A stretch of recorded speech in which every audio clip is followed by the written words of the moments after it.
A little bit of training and they get over that. Arf, arf, arf, arf.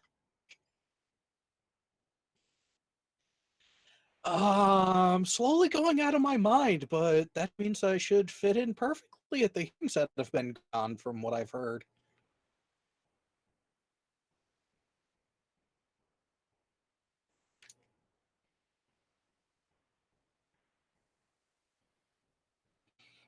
Hell, there's been a lot of crazy stuff going on just past 12 hours.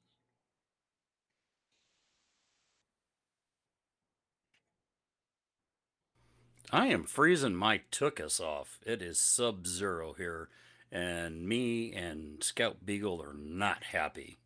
We are not fans of winter.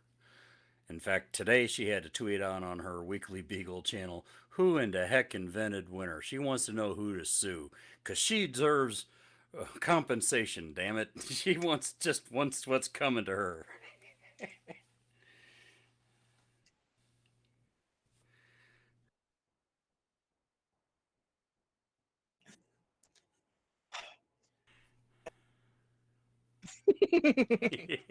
You're welcome, by the way.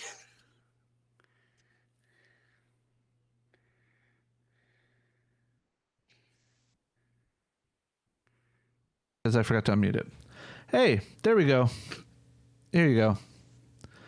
So, yeah, I forgot I had muted the actual output to OBS because I'm an idiot. Yeah, well, you know what would a live stream be without a fuck up or three? Or well, see, 5.5 minutes. Well, that's where it's great that we have a recording to correct it on the back end if we need to. But yep. Wait a minute. Phrasing. I really need to behave. Yeah, I'll be over in the corner. Why start now? I've why never would known you to behave in the past. Why start now? Exactly. I mean, just be what you're gonna be, man. You got the First Amendment behind your ass. Oh, speaking. You know what? I like that. Aussie Baller's got the right point. Don't blame me. Blame team.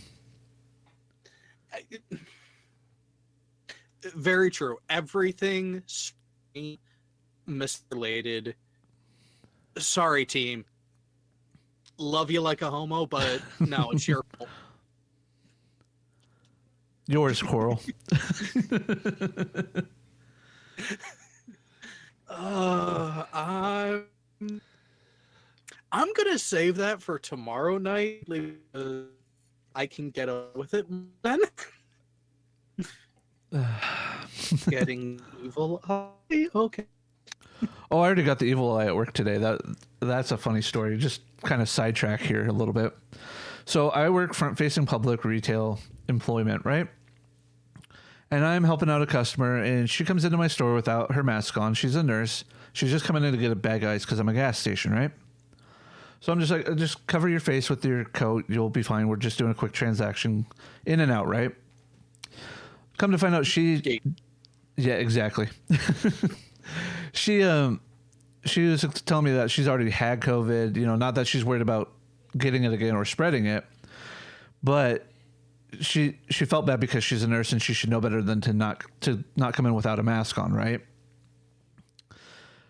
And me and her get to talking about our experiences with COVID and my COVID pneumonia bout too. You know, both me and her had about 20 plus days out from public, you know.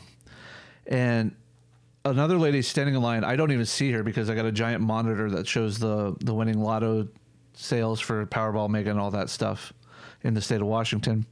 She's apparently giving me death stares because we're talking about it in not a humorous fashion, but more of a nonchalant, like, if we survive this, we can survive anything type of mentality. The way veterans do, you know. And she went over and talked to the main store's manager, and he come over. He's like, so were you joking about this? I'm like, no. He's like, oh, well, that's very fortunate for you. I'm like, well, I've had an experience with it. She's had an experience with it. They're both firsthand because, you know, we both had it. And he's like, okay, carry on. Walked out. And there's a term for those people. It's surprising how much. Well, it's surprising how you can bond over something like that. Mm-hmm. I believe we call those people Karens, though, that butt into other people's business for no other reason. Oh. I actually feel sorry for women actually named Karen, since that's become a thing. I do feel bad for them because actually my best friend's mom is named Karen, but she's not like that. I mean, like, if you actually do something wrong that warrants talking to a manager, she will. But, you know, she's not the one to be like, you made my coffee wrong. I want to go talk to your manager right now. You do Valley Girl just a little too hot on. Hey, growing up in the 90s with no cable and a VCR, and you have not Legally Blonde. What is that? The one with Alicia Silverstone, where she's in high school. Clueless, yeah. Yeah, you can blame it on that all you want, but we know the real reason is because of you had every time you went under, and every time you went under the surface of water, all the good fun times that you had was that evolution took place. Hey, it ain't gay if it's underway. Case in point.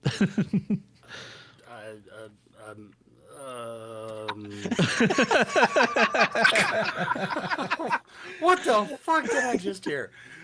I think we broke them. This is the way. Okay, I mean, my brain was already spinning when I heard him say I grew up in the 90s. You child!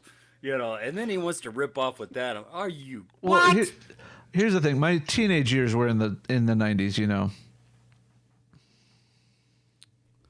Yeah, well, I guess I'm just call me jolly old fat man. Ho frickin' ho. You know, I swear you did the voiceover for the Santa Claus and characters in what is it? Killing Floor 2. Never heard of it. It's a zombie first-person shooter game. I'm thinking Futurama with Robo Santa. I think it's the same guy actually who did it. Would not surprise me at this point. Yep. Here's a question: It would to get in the meat and potatoes of those wonderful things that you found, just in the past few days that you just subtly shared with us. Which ones? Oh, well, there's that article for one that I started reading, and you mean I got to the point. Do you mean this article here, The Secrets of the Shadow Campaign That Saved the 2020 Election? And why is my...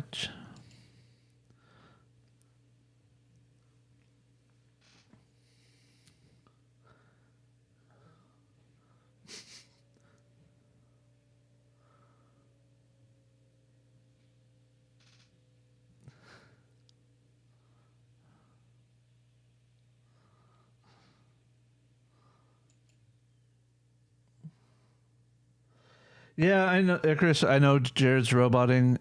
He's recording the audio on his end too. So in the end, I'm gonna actually take this down and re-upload it with proper audio.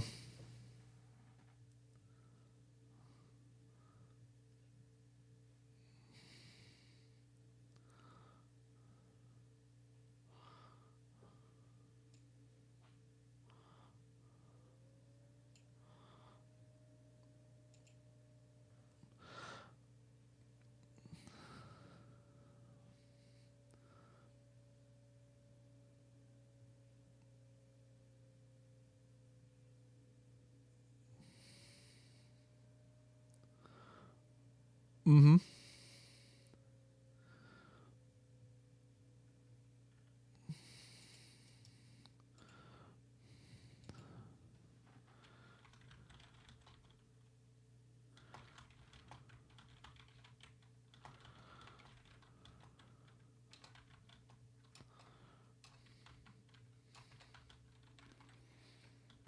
And that's the scary thing about the whole process here is it doesn't matter which side you're on. A conspiracy like this is what you fear in every election. You know? Oh, now she doesn't. Now they don't hear you guys because OBS didn't put you guys in. This is why we have the recording. Logical? You want to say something? Just, ain't like there we go. Anything else important to say. So if they hear me or not, it's like, the old troglodytes just yammering again. Team's hacking my system.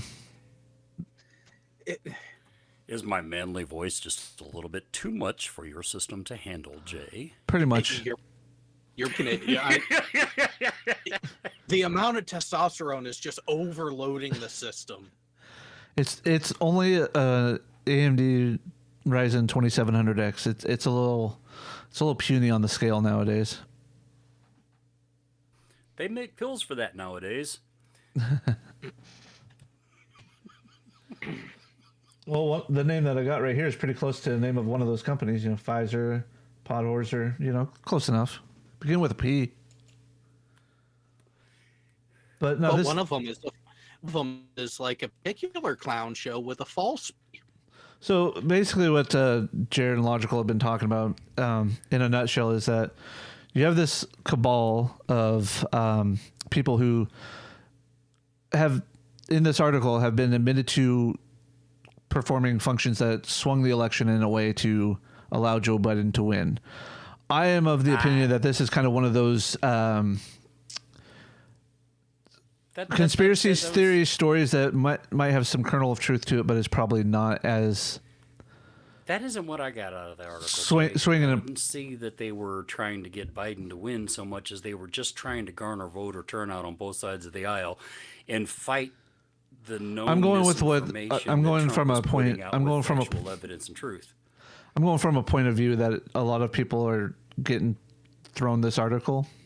Is that that if you follow the conservative media where I found out about this, it is pretty much this proves that they conspired against Trump to rig the election in his favor, so to speak. Because you have the names of the people, yet they have Republicans involved, conservatives involved as well. I think it's one of those. It's a kernel of truth in that there was manipulation, but again, like you said, it is a manipulation to get voters to turn out. It just so happens that we have the results the way we have the results. I don't think there's any. I don't think there's anything too nefarious about it, so to speak. You know what I mean? Well, yeah, if it's just to get voters to turn up, I don't see anything nefarious with it. You want a high turnout to get the most accurate age of the voting populace. Whether they're freaking idiots or not is a different topic entirely, but getting them to show up and partake in the process is crucial no matter the side you're on.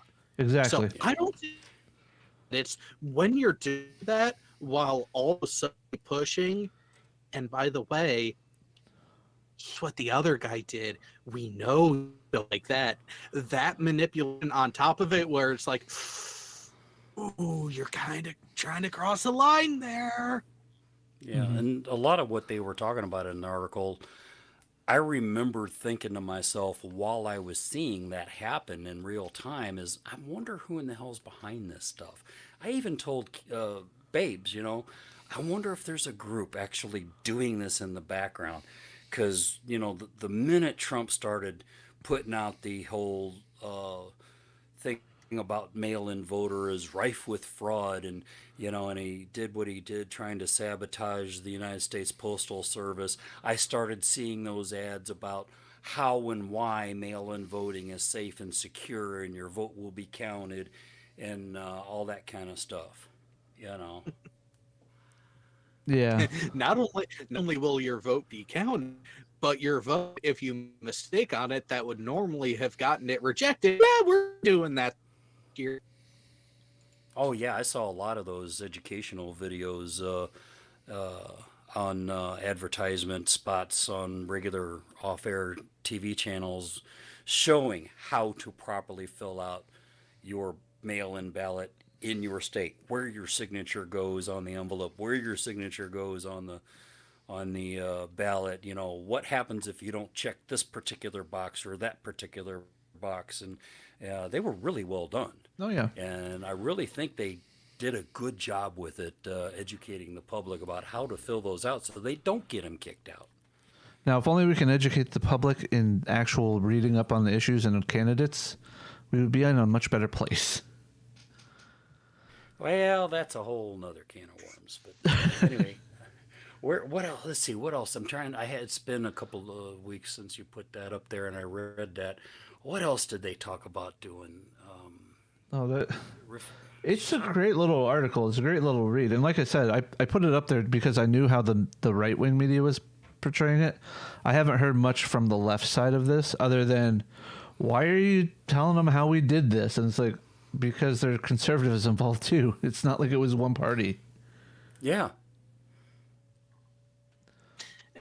It's honestly part of that it's to tick me off, because you asshats can work together like that, but can't work together in other avenues to actually make an even more beneficial impact on everyone. Ooh. I was already having trust issues with the people in elected office, and that has made it worse. Oh, Because before it was just, they're just super partisan to the point that they don't know how to work together. No. Pardon my French. Motherfuckers know how to work together. They're blatant choose not to. Yeah, I don't know, Jared. I'm on the opposite end of that coin. What those guys did in that Time magazine article actually gives me a little hope that there can be bipartisan cooperation, but unfortunately, it seems to only happen when the stakes are extremely high. well, the problem. Go ahead, Jerry. That's why I get pissed off, is because you guys have been acting for years like you are incapable of working together. But then that happens, and you motherfuckers are actually able to work together on something? Well, but see, Where the goes hell is back- that then? That goes back to an argument I was making on our last show about these topics. That I gotta lay a lot of this at the feet of our educational system and the dumbing down of America, because a well-educated, well-informed population and electorate is essential for a properly running democratic republic. Like Jay was saying just a moment ago, that getting people to understand the issues and who stands for what and why it's either good for the country or not. We have at least half the population in this country who hasn't really been taught critical thinking. They just kind of got passed from grade to grade to grade without really learning anything, except maybe sort of how to read a little bit. They know, but they don't understand some of their rights and guaranteed by the Constitution. Where else do I begin with this? When they nixed the civics class in my home state, in my high school, I was appalled. Anybody graduating high school has to know how and why the government works, what their rights are, and where the where their limits to those rights are. Because just today I heard Trump's defense lawyers trying to argue that what he did leading up to January 6th and on January 6th was protected free speech rights. And any educated person who understands at least the basics of the Constitutional Bill of Rights and where those limits are and where they are not knows that that is a bullshit argument. Brandenburg. And not just that, you also have positional restrictions as well. Being in federal elected office, hell, being in the military, there are certain things that you can't do or say in public because of how it can be perceived. Right. And I'm going to argue with you on that, Jay. The Brandenburg precedent that they were trying to argue today is a false equivalency at its worst. Because what the Brandenburg precedent was, they were trying not to seat this particular man, and he sued to get seated where he was elected. And the reason they were trying to bar him from being seated was that he was criticizing that body and their policies and totally disagreeing with him. That is not the same as giving approval for a violent insurrection to overturn a legally elected official. Hold on just a second. I don't. You're thinking of the wrong thing here. Let me just make sure I've got this right. Because if I remember correctly, what Brandenburg was is actually much more insidious in society than elected officials. It was a KKK rally. Wrong name to the right thing that I was arguing. No. Brandenburg. What I was bringing up is the Brandenburg v. Ohio. It was a landmark decision in which the United States Supreme Court interpreted the First Amendment of the U.S. Constitution. The court held that the government cannot punish inflammatory speech unless that speech is directed to inciting and producing imminent lawless action and is likely to incite or produce such action. Yeah, that's what I was just talking about. The people involved is the KKK leader who had a reporter over from a Cincinnati television covering the rally, and they were talking like they do at a rally, but they weren't being very specific, and they were not. It was deemed that they were not inciting people to actually go commit a lawless act. Yeah, they weren't saying we're going to go down to the state capitol and we're going to do X, Y, Z to keep, A, B, and C. But what did Trump say at the beginning? We went over this last time. What did Trump say at the very beginning of the speech? We were going to do this peacefully and patriotically. And that is often the part that gets missed out when the media coverage. As a matter of fact, I have an issue with Cypher from the Cynical Historian in his latest video about U.S. insurrections. It is he very selectively edited his stuff because he has his biases, and people know his biases. But my critique of him would be that if you're going to present fact as fact, you need to present it all in context, and he didn't do that. And that's now. Hang on though. You can't tell me that when Trump said that in that one particular speech, when you look at everything he did prior to the election, claiming fraud's going to happen, after the election, fraud is happening, when he was praising, and basically approving of violent acts on Twitter, you can't tell me that his saying in that first 10 minutes of that speech, that we're going to do it peacefully and legally. I have not seen the CYA moment. I'm not trying to side on Trump or anything like that. I'm just going to say this now. I have not watched hardly anything of the impeachment, so I don't know what was brought as evidence against him, and I don't know what is brought as his defense. However, from what I know of what he's sent out on Twitter that I have seen, and what I have seen done by people on the other side of the aisle, why are we not impeaching Maxine Waters or Nancy Pelosi or Bernie Sanders or Joe Biden even for their rhetoric? You know, as far as Maxine Waters is concerned, I will totally agree that she should have at least been censored because she did promote and advocate political violence. Unfortunately, the Congress didn't do it. From what I understand, a lot of what the repetition of Trump's rhetoric is, we're going to fight like hell, et cetera, and yet that is used in common political rhetoric about anything and everything. So hang on here a minute. We're getting putting the cart before the horse. Now, let me finish what I was saying about Maxine. Now, using the Maxine water is just about, to me, a really bad case of whataboutism. Because what she did is a little bit different than what I see that Trump did. What she did, although it was political violence advocation, she wasn't talking about overthrowing the government. She was talking about pushing back on certain proposed policies that the Trump administration was thinking about or trying to enact. That is a far cry from trying to overturn an election and and try to attempted murder of elected officials. And do you have proof that yes, Trump actually was? We're going to fight that. That is normal political rhetoric. But when you couple that with Trump premeditatedly wanted to announcing the violent acts, that starts to take on a whole new meaning. Now, had Trump was actually absolutely, and I will defend his right to take it to court and present whatever evidence of fraud that he had.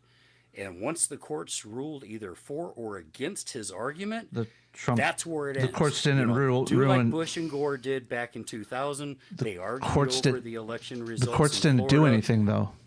When Bush took it to court and Gore tried to argue and he lost his argument in court, he said, fine, okay, I'm done.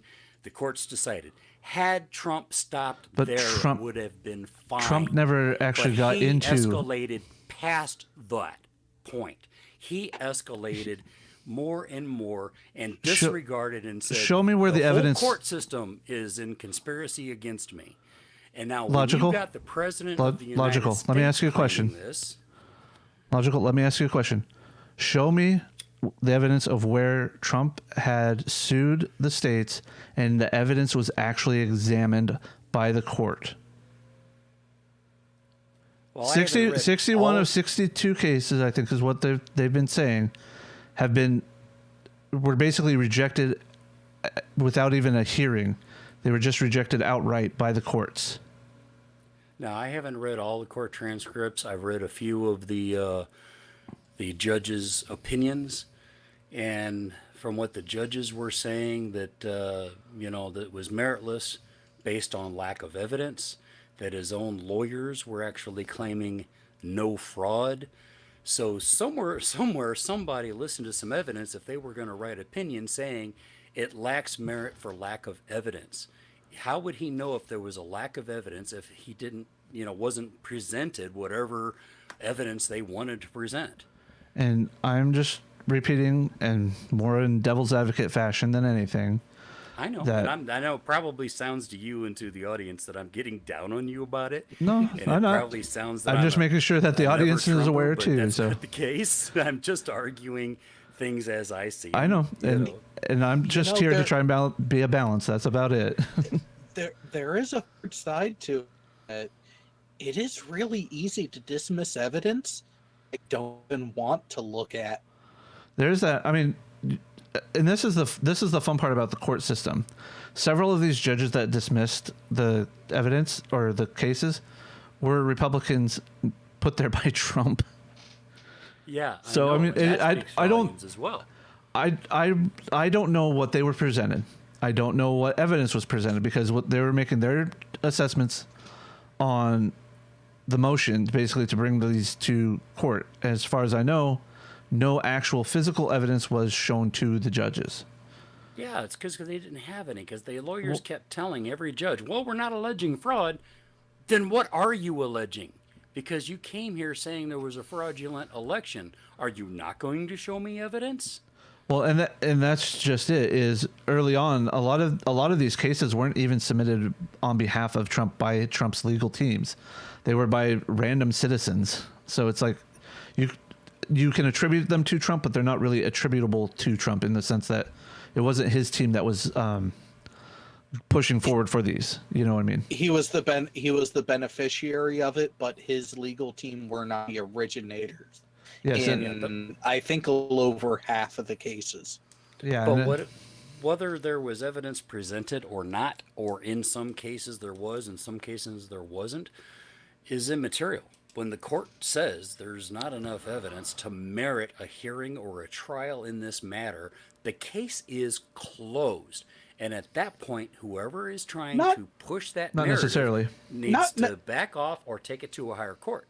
not necessarily, because that actually puts into the question of whether or not jeopardy is applied, because any case can be reopened and readdressed if new evidence is discovered and submitted to the court Well, that sure, would warrant it. So to say but that never that it's a happened. doesn't mean it can't happen.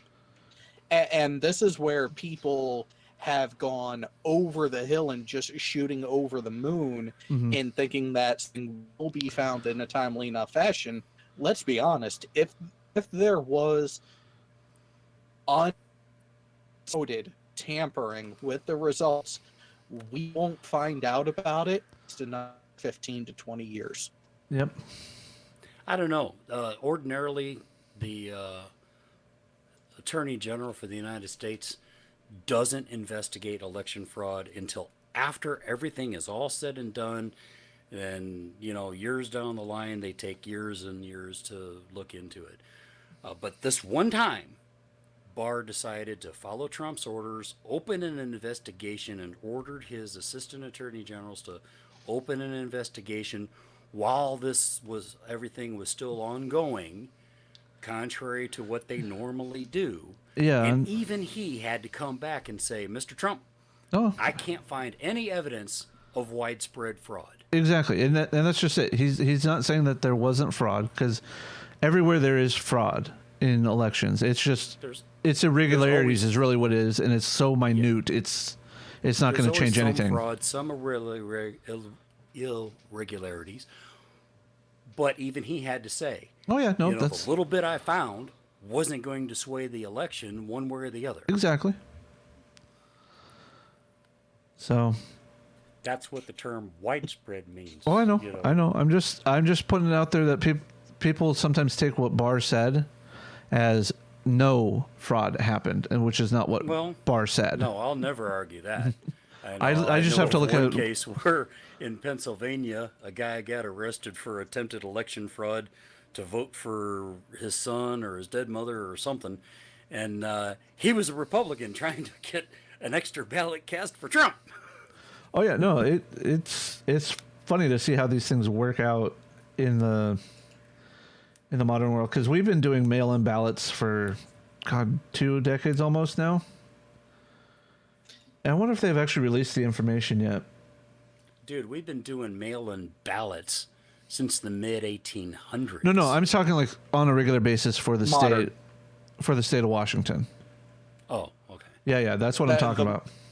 The modern mail-in ballot system for the is coming on 36 old, if I remember right. Hold on, let me go. Yeah, The and now 80s? in those states where Trump and his team was arguing, well, the legislature didn't approve these mail-in ballot regulation changes, and only the legislature can authorize that and whatever. So therefore, all those votes coming in by mail are invalid. Well, that's That's not true. Sort of kernel of truth, but not actually the The- whole truth. the There was biggest, extenuating circumstances of a pandemic. that the election officials decided that it will be safer for our population to do our election this way. And had the state legislature objected in any way, they would have said, no, Oh, bring yeah. it to us, let us review it, and we will make the final determination. They chose not to do that, which basically rubber stamped it for them. Wow. I'm actually looking at some of the annual election reports here. Let me pull this up. And I'll send it to you guys as an internal link here. Yeah. Really While quick. he's doing that, Jared, since I can't see the live chat, what are people saying in the live chat? I had comments before, recently, but we did have a good question of the mail-in ballots. But yeah, I just What? hoping to get to that. What happens if someone were to send in one? I'm sorry, you roboted there, Bubs. What happens if you send in another ballot, meaning mail in a ballot, and say you mail in a ballot one, or both of them got thrown out? But only one of them would have gotten. Well, I- that is part of what provisional ballots are for. If you mail in your ballot and you think, hey, I may have made a mistake and my mail in ballot may get thrown out, you can actually go to a polling place and tell them that, and they will give you a provisional ballot to fill out. And they will, if they see your name get kicked out, they will look at that and see why it was kicked out. And then they'll look at your provisional ballot and balance it Wow. against your mail in ballot and decide then what to count and why. So Well, rule of thumb is if you mail in a ballot and you inform them of that when you show up and want to person, your in-person vote takes precedent. because they were looking at it as a correction to your ballot, your Right. mail-in ballot. And that was one of Yep. what Trump's team was arguing. What about all the provisional ballots? Well, they weren't really explaining what provisional ballots were about and why they do sometimes, but not always, get counted instead of the mail-in ballot.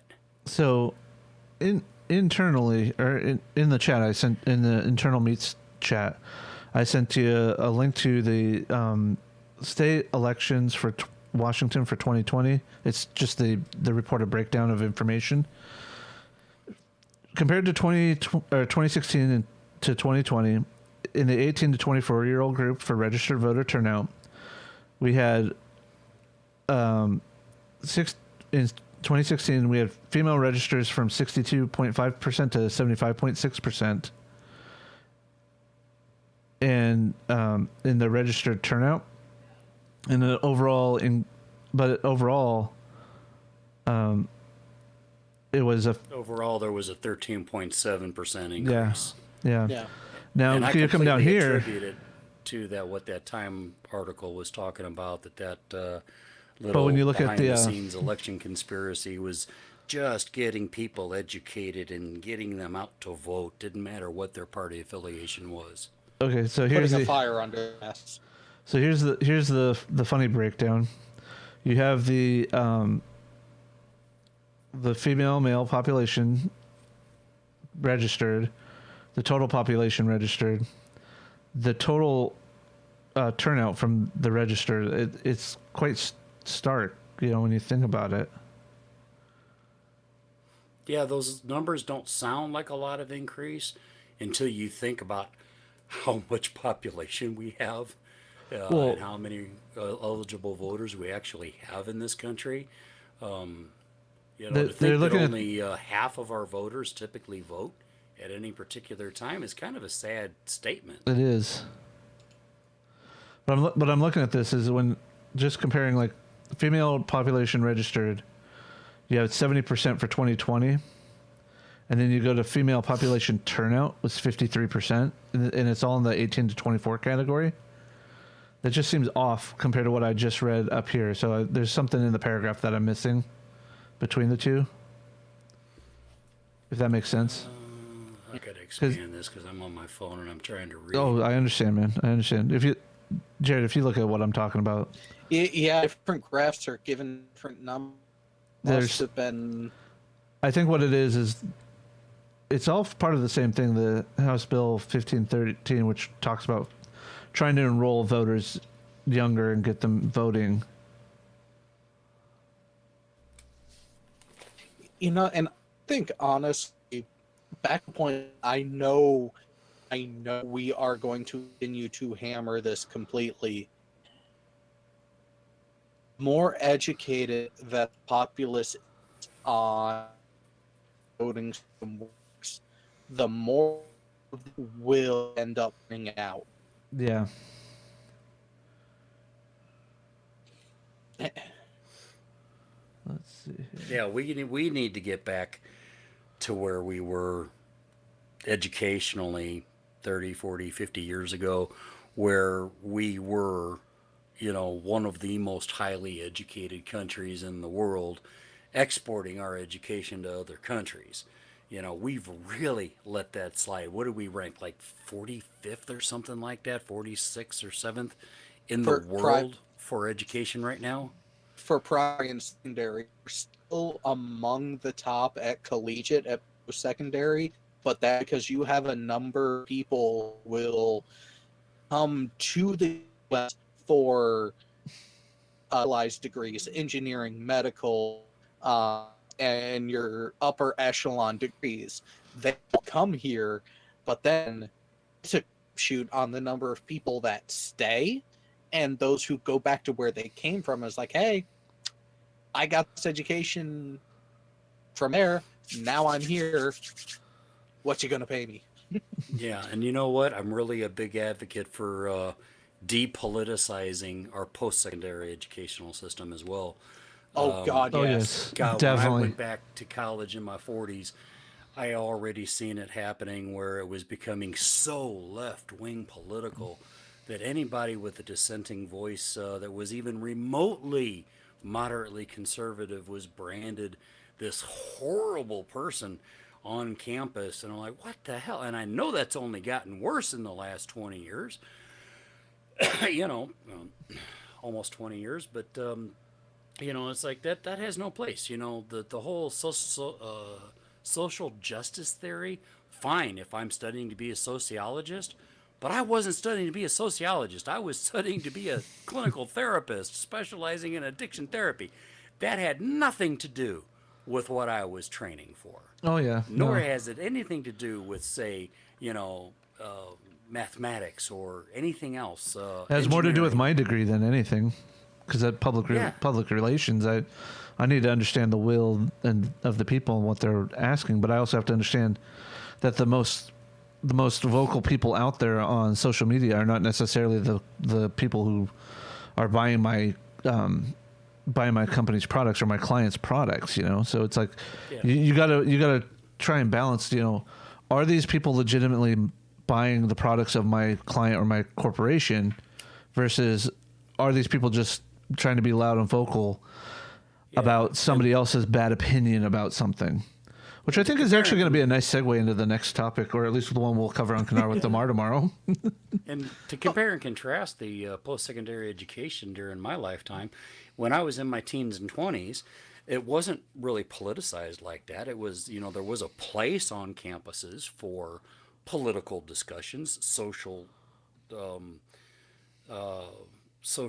rudder discussions on campus, but they were places at that time for open exchange of ideas, open debate, where no one saw themselves as having all the answers, and if you don't agree with me, you're completely wrong. But by the time I was in my 40s and 50s, all of a sudden it flipped to where that was no longer the case, that open discord and that open discussion and that open debate was no longer encouraged. They started trying to teach me, in a multicultural counseling class, about white privilege and how I'm privileged. And I'm sitting there thinking, I'm the 40 something year old looking around at 18 and 20-year-olds thinking I wasn't privileged. Otherwise, I wouldn't be here in my 40s. I would have been Exactly. here when I was 18. I had to work my ass off for any little thing I got in my goddamn life, and that isn't a complaint. That's just an observation. And if I chose the path of mediocrity, that was on me. You know. Yep. And that's the sad thing. Like ML2 is saying, is it's really bad in the humanities and in the sciences. It's muted. It's muted at worst. I can't speak to that to be honest on my side, but on the STEM side there has been influence, and part of that is because of, say, the elect side of it, and how they're still pushing, which I agree of, having a balanced education. Yep. And overly focused or hyper focused in certain areas.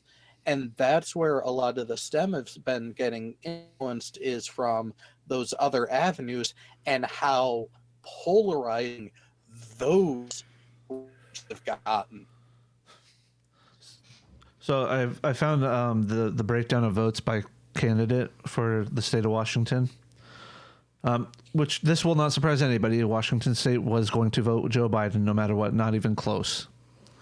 You're talking 2.36, we'll call it 2.37 million to 1.58 million. You know, that's not even close. It's not ballpark, right? Then you get to the Libertarians, the next biggest group to be voted for, 80,500, which was Joe Jorgensen and Jeremy Spike Cohen. To be fair, The next group that had the next quote unquote group here that had the next most votes, the write-ins with 27,252. We outdid the write-ins, which includes myself because I wrote my own name down for it. Beat out the Green Party, the Socialist and Liberation Party, and the Socialist Workers Party. yeah, it's waiting for Cthulhu to actually win. Well, he kind of did in 2016, as far as I'm concerned. No. Don't insult Cthulhu King that way. No, about it though, because if people keep wanting to go for the lesser of two evils, screw it, go all in for the worst of the evils you can find. But yeah, I when I saw the breakdown and I saw the write-ins with more votes than the Green Party, Socialist and Liberation, and Socialist Workers, I'm like, okay, that just affirms my that raises my esteem for humanity just a little bit. Mm-hmm. You know, and we kind of got away from the discussion where I was getting rather passionate, and that's fine. You know what? You didn't really hear all the evidence. I spent the last couple of days watching both sides argue. Must their be cases and hearing it firsthand. I would encourage you to go on. Oh, I'm YouTube going to. and, I've C-SPAN. watch those. I muted while the news commentators were yakking during the. I download all breaks, the 'cause I don't care what their C-SPAN freaking opinion videos. is. All So I wanted to hear was the damn evidence, right? You know, but yeah, and by the time we meet again, this will be a done deal, and we can debate, you know, who was wrong and who was right, and what should have happened and why, a little more educatedly, when you guys hear the same things that I've already heard. You know.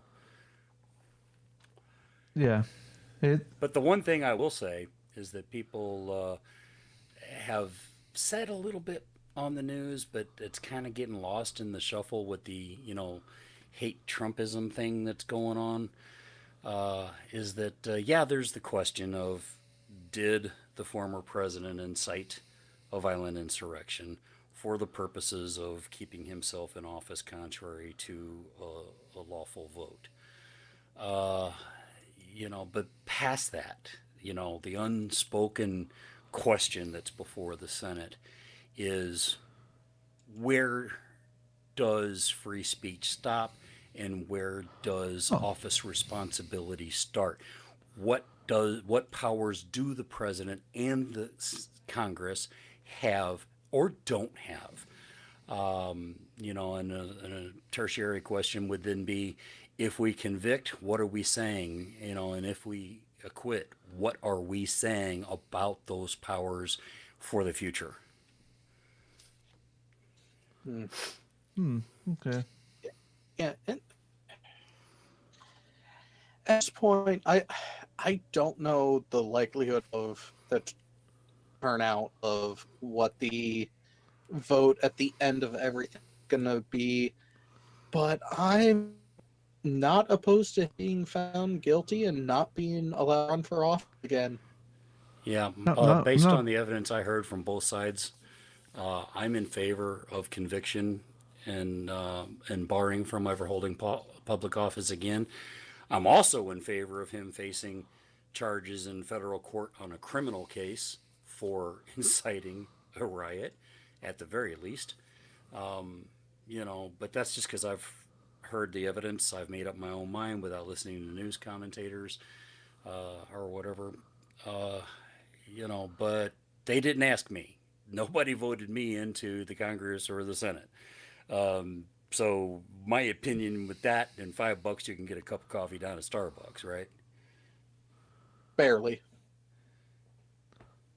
All right, so let's see. In the state of Washington, we had a total of 32,334 ballots rejected, and it breaks them down by why they were rejected.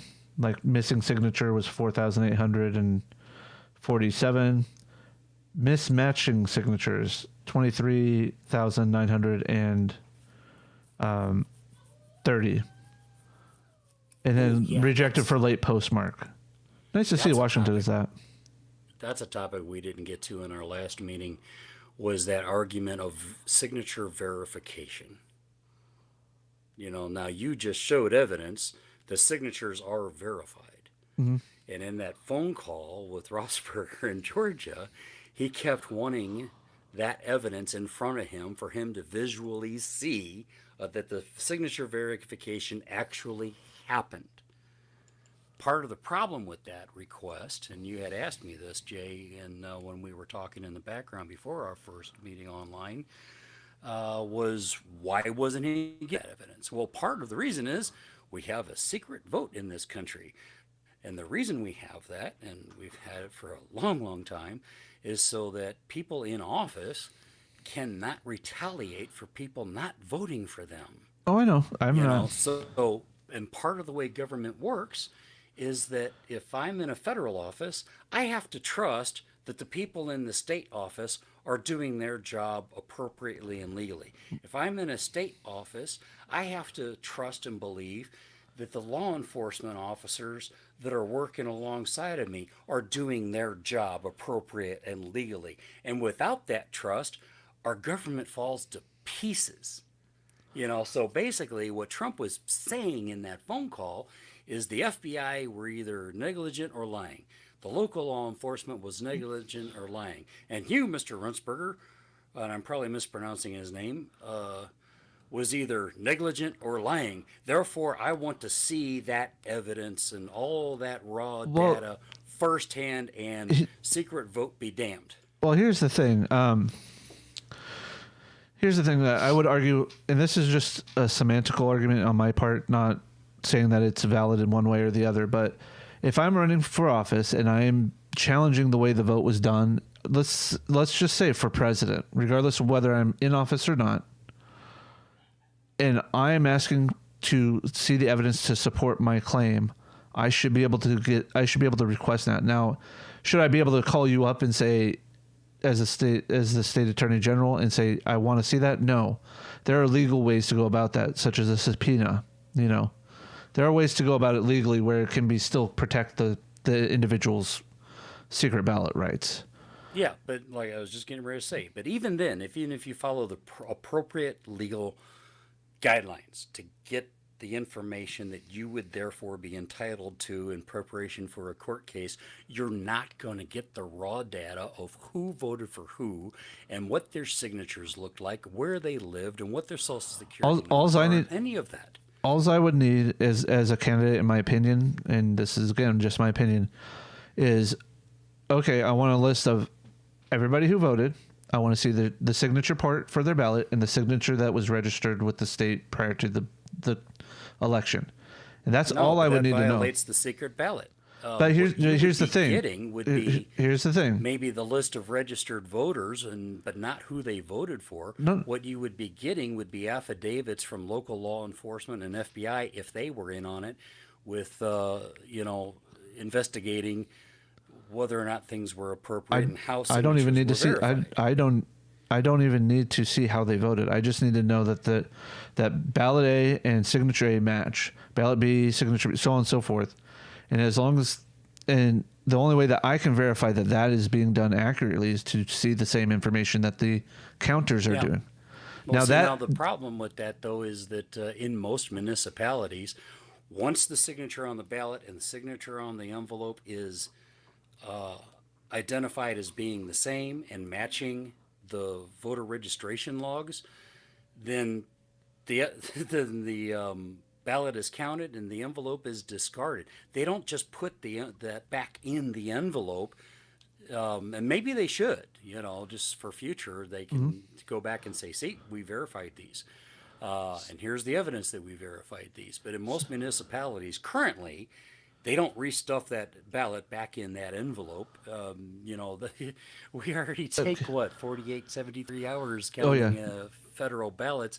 That would take it out to a couple of weeks before we ever found out the results of a federal election if they were doing it that way. Yeah. So let me get back to that's where that trust in I understand. Local and state government comes in when you're a federal official. I understand, and I'm not trying to. I'm just trying to give an idea of why people would want that. Why candidates, if not the candidate themselves, the campaign that's funding the legal defense or the legal prosecution, not prosecution, but the claim. They're saying that there's fraud, and I need evidence to prove that.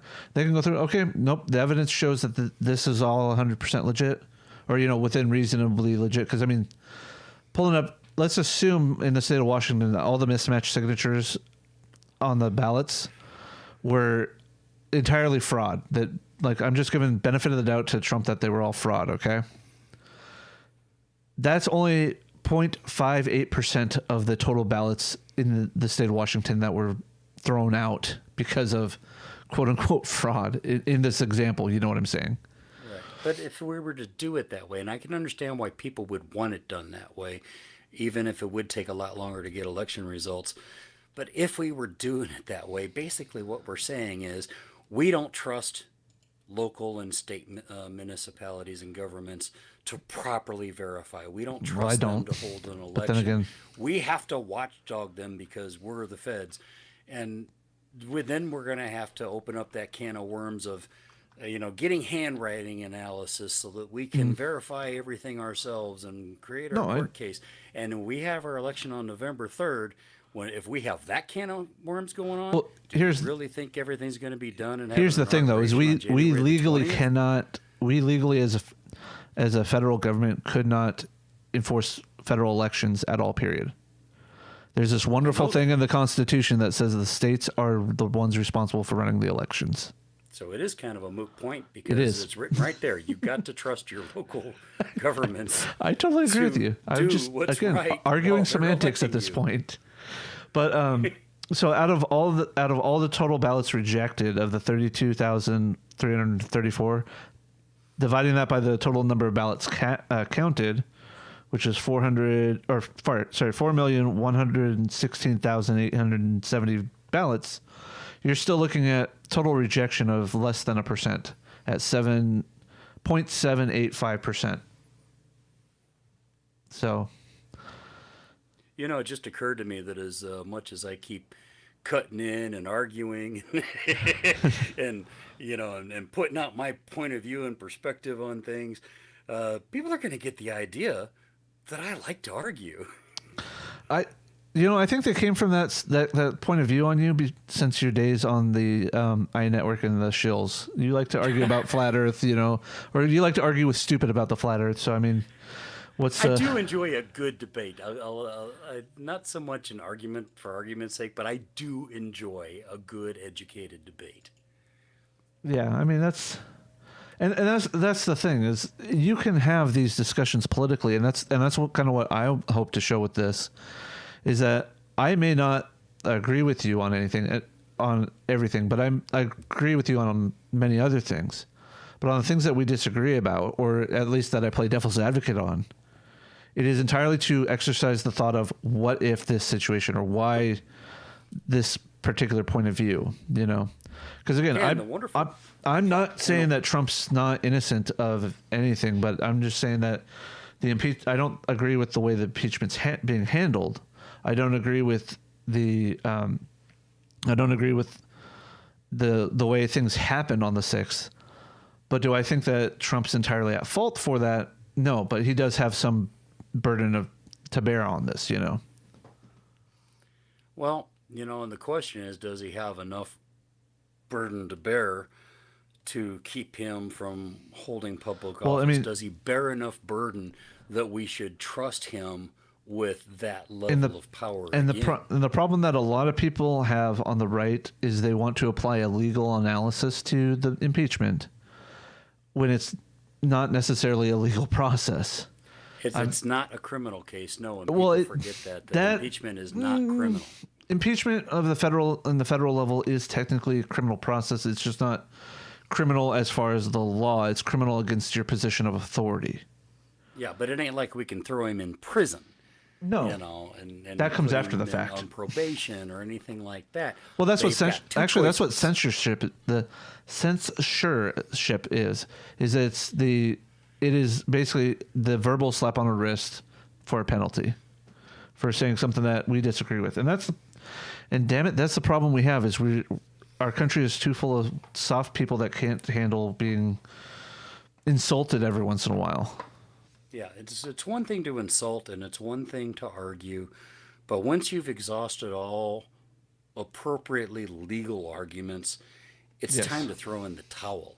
It isn't time to continue to inflame and to cast doubt on the government and everything else. And then, problem is that the doubt in the federal government's been there for decades, if not a century. But you were asking me at one point a couple of weeks ago, why is it different when you're president versus a private citizen? Well, my answer to that is that, and you've heard me say it before, but I'll go a little deeper into it, is that when you are in a position of power, your voice carries more weight.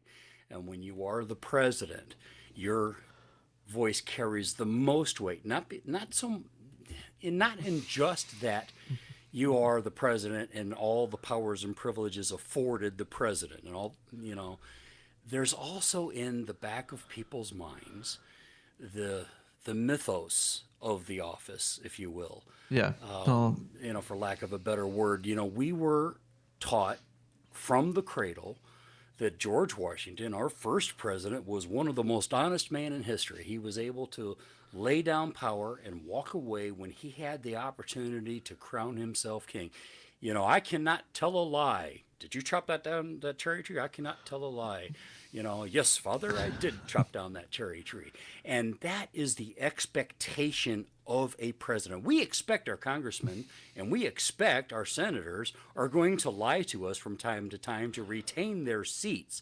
But we expect a certain level of complete honesty from the president, barring national security and military secrets. We understand that. But outside of those, little secret purviews, we expect him that when he speaks from the podium of the president, he is telling us the truth. And that's why we had veterans who should have known better trying to invade the Capitol, because they believed that our president, whoever is president, would never lie to us on a matter this grave. I'm sorry to say, but anybody who studies politics knows that died with John Adams taking over. Yeah, I'm sure, but there is Because still all I have to that, say is the Alien and Sedition Acts. there's still that belief in that Yes, mythology and of, yes, I did chop down that cherry tree. I cannot tell a lie. I And understand. that is wrapped up in the presidential seal, whether we like it or not. And And here's the whomever problem is with that. bearing that seal must bear that in mind. And here's the problem: is the 100 people that are standing jury right now over this, and the other, what is it, 435 people that brought the articles against Donald Trump are cowards and don't want their authority back that they gave to the presidency. The only reason why the presidency is powerful as it is Congress didn't want that authority.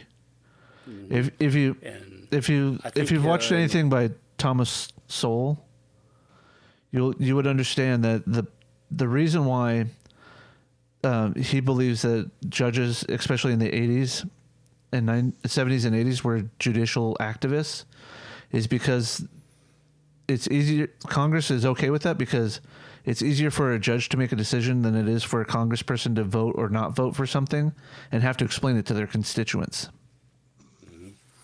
now, after hearing all the evidence on both sides, obviously You I've haven't made heard up all the my own evidence. They mind still about have what another should happen, day. But I You think you haven't heard all the the evidence. senators who are thinking about voting to acquit, the only reasons I can come up with, based on the evidence that I've heard, is either they're afraid of their losing their Senate seats because their constituents don't like the way they voted, or even if they were voting their conscience, or B, they're afraid, like certain ones like Cruz and Howley and Graham that help support the quote big lie, that they may be impeached next for supporting the big lie. So Well, if there is that precedent that he's impeached for this, that, oh my God, maybe I'll get impeached, so I got to vote for acquittal.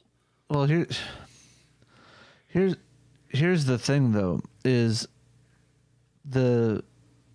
we haven't heard everything from Trump. Have they rested their defense, or because they still have They tomorrow? have rested their defense, and today they have arrested the managers, the impeachment managers yesterday. Right. They arrested the defense today. Didn't take very long, and they took questions from the senators. Okay. See, like I said, I haven't followed anything because I've been at work today. So So I today knew was that they had Q&A yes. from the senators. Yeah, I knew today and tomorrow were supposed to be. They had 16 hours for the defense. So that's They didn't take near that long. okay. And most of today, like I said, was questions from the Senate floor. Good. That's gonna make it easier for me to make this video later. I don't have to sit through 16 hours of managers and 16 hours of defense. The only problem I had with the defense is they kept, they had like 4 or 5 different people presenting evidence, but they kept making the same argument over and over and over and over. And it's like, yeah, I heard you the first time. Well, it's the same with the Show me the managers. next piece of From evidence. what I read of what I've read and seen of the managers, is all harped on the same thing with a couple of different points here, different points there. Yeah, but what they did do, and what I'm glad they did do, was they put together the presentation that offered a timeline of what was happening in real time between what he was saying and how people were reacting to it, and what they were saying during the insurrection, what he was doing while the insurrection was going on, what he was saying and tweeting while the insurrection was going on. They put it in a timeline context, and then they went back to pre-election day and showed a pattern of behavior that led up to the speech on January the 6th. Well, like I said, I'm going to look forward to actually sitting down and getting a chance to watch all that when I have a day or two off to do it. Yeah, and I didn't watch all of the defense. I probably missed 15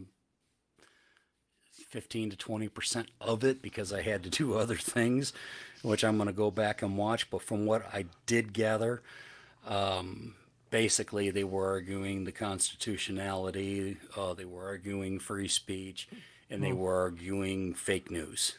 Well, I do have they do have this in their favor, and again, it stems from the fact that the Senate, even though they confirmed 45 or 55 to 45, that they have the right to do the procedure of the Senate trial. They're referencing the Belknap case, and the Belknap case ended with the Senate also voting that they did not have the authority to try the case as well at the end. So it's rather interesting, and I wait to see what happens. Yeah, Because in order to convict, and my understanding of impeachment practices is the House managers or the articles of impeachment are supposed to be one charge, one charge, and then another charge and another charge spelled out separately. And my understanding is that they just kind of lumped everything together in the one charge. So basically, the only charge on the floor is inciting an insurrection. Yeah, like I said, I haven't watched anything, so I don't know. Yeah. I'm just going off of what I've everybody read. Keeps harping on the Belknap case, but then too they laid out a very good argument for all the legal historical precedents that belays that yes, people are impeachable and accountable for their actions, whether they're in office or not, while they were in office. Well, the thing that hinges on the Belknap case is that Belknap actually resigned his office to avoid impeachment. Trump was impeached while in office, but they waited until after he Right. left office to conduct the trial. That's my biggest issue with it, is that and I know why they did it. They wanted the other two senators from Georgia. They wanted it to flip to a Democratic majority. Well, But that's not entirely true though, Jay, because even McConnell said, oh "Let's no, wait I'm till not worried after about McConnell. January McConnell 20th." no, McConnell McConnell was going to kowtow to whatever Pelosi wanted him to do anyways. I know, but even he said, "Let's wait till after January 20th so we can give this all the consideration that it's due." And then when it was presented to the Senate floor, then he tried to argue, "Oh, he's already out of office, no longer matters." But here and this is where the wording of the Constitution comes into play, is that it is removal from office and what do they call it? Disqualification.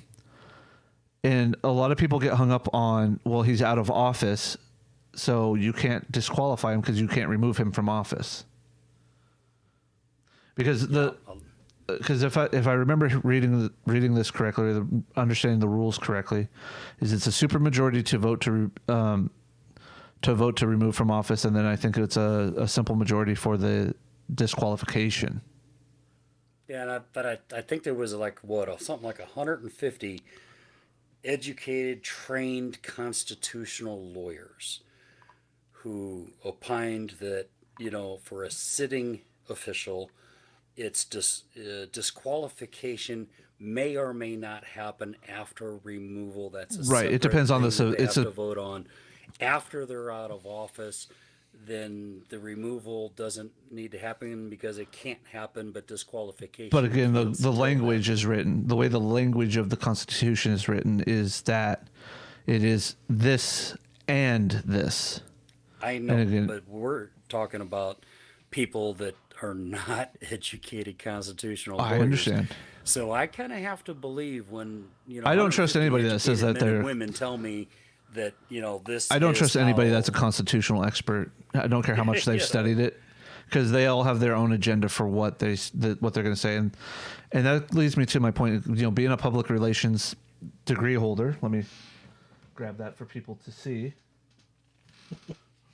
I have my degree here in communications, and it is a focus on public relations. It is everything that anybody does or says, including mainstream media, is all propaganda for one side or another, no matter how many sides you have to an argument. And that is what we have to guard against, and that's what we have to That's what we have to be skeptical of, everything that the House managers are presenting, as well as everything that Donald Trump's defense is bringing.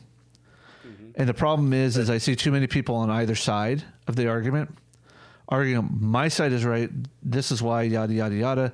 And then the other side's like, no, my side's right, this is why, yada, yada, yada. And when you're sitting in the middle, like I'm trying to do, and try to keep a balance in my own opinion, trying to keep my own bias out, it's difficult because, again, everything's being presented to me as a bias. See, but the argument here about whether and Jared's just sitting there eating popcorn listening to us. out, You know that, right? huh? Jared's just sitting there eating popcorn with his mic muted.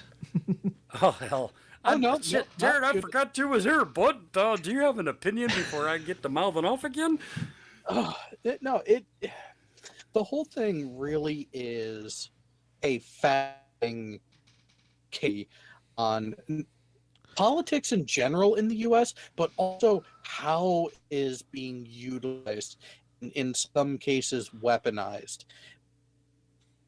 Let's face it, you can trust the populace to not do something absolutely stupid, which is why the impeaching Trump as he was being removed from office to prevent him from even considered an option going forward.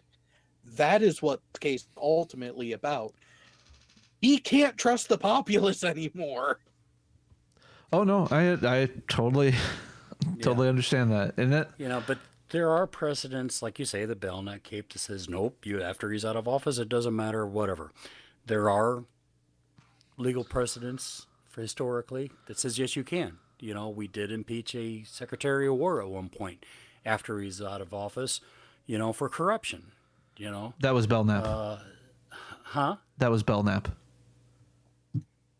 Yeah. Well, let's see. There was a couple other cases. There was another statement by Adams, one of the framers of our Constitution, that says, I understand that I am accountable for all my actions while in office for my lifetime. And the man got the Alien and Sedition Acts passed. Basically, though, what we're really arguing about, and we heard just a little bit about that, from the Senate floor, is, we need to set a legal precedence, for future generations on whether or not there's this so-called January exception. Are we going to say that, the president can do whatever he wants, in the 11th hour with zero repercussions, because come January 20th, he's out anyway. So if he starts a war, or if he tries to start an insurrection, or if he tries to stay in power illegally, if he doesn't win and he's out of office come January 20th, it doesn't matter. Well, and here's the thing: I would not be opposed to an amendment to Article 3. No, Article 2. Sorry. Basically stating that if you're convicted of a felony, either before or after you've served in an office, you're no longer eligible to run for president or even actually any federal office. No, and people want to point to Nixon as a historical president, that it's unconstitutional to impeach a president after he is out of office. Well, he was pardoned, but... Yeah, he was pardoned preemptively anyway. But, he resigned to avoid that. Oh, yes, he did. And threatened with it. And but they chose not to because they knew Ford was going to preemptively pardon him anyway. Exactly. Now, technically, though, I don't think I'm not a lawyer and I'm not a constitutional lawyer. I don't think that even if he was pardoned, if they had decided that they wanted to still impeach him, they can still go back to do it, because it's not actually, like we've pointed out, it's not actually criminal in the sense of law. It's criminal in the sense of honor, so to speak, I guess is the best way to put it. Yeah. It's an impunity of honor. And part of why they didn't, the Republicans wasn't going to go for it because they would have given the whole party a black eye, which they didn't want to do. And they had a little bit better control of their party at that time. so they could say, hey, you may want to try to come back, but we're not going to let you. Exactly. If you're going to come back, you're going to have to come back as an independent because you're not a Republican anymore, asshole. You know, And, and today they can't do that so much. I don't think either party has that level of control No, over they their don't. party anymore. well, and the bigger issue, the populace was a better, more rational voting base in the 70s than it is now. Absolutely true. Hmm. Yeah, I can totally agree with that. But I think Nixon was the best chance to get somebody after they've left office or use resignation as a president, anyways, to overturn the precedence that's been set by Belknap. And unfortunately, because again, like you said, logical, the Republican Party had better control. They had better understanding of what they were doing, and even the Democrats did. There's no way that Nixon, even if he wanted to run for any other high office anywhere in the country, he was never going to get it. Yeah. And I can't help but think, well, I'm not a lawyer, constitutional or otherwise. I'm not a senator or a congressman. I've never held public office. But I have to keep thinking, if I was a juror in this case, I would expect the defense to offer evidence supporting the claims of electoral fraud, to say what he did I was wouldn't. true and accurate and appropriate because of this, and here's the evidence. Well, here, And if you can't show me that evidence, that then you're just lying to me. well, Because, here's as we've said before on conspiracy claims, extraordinary claims require extraordinary evidence. And if you cannot show it, and if that was true, you would think the defense would hammer that. that's the problem, because if you Because bring up that defense, you then open up to the question and answer period of how did you get this information, where did you get it, and you run the risk of exposing that you may have gotten your information, I won't say illegally, but not by Well, not by the most rigorous standards, but I'm so to also speak. thinking as a veteran, and in terms of Oh yeah, the no. oath that the three of us swore to when we enlisted. Hmm. Because if they can show that there was that sort of electoral fraud and that Biden isn't a legitimate president, then they also showed that the people who invaded the Capitol building were patriots and not criminals.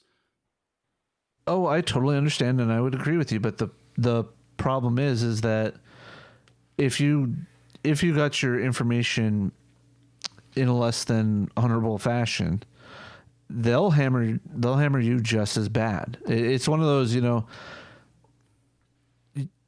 if you do something illegal, Ironclad in order to mobilize my ass. But if I tell you what, I would think about that sort of response if I found out that our elections were actually completely fraudulent to install somebody that people did not actually vote for, because that's part of why we enlisted in the first place. But unless you I can totally show me that understand. kind of evidence, I'm not going to jump on your bandwagon. I And understand. that's why I can't believe that these veterans jumped on that bandwagon without getting the evidence. Oh, logical, you're heading active duty there. Not just veterans, active member there. Mm-hmm. I know.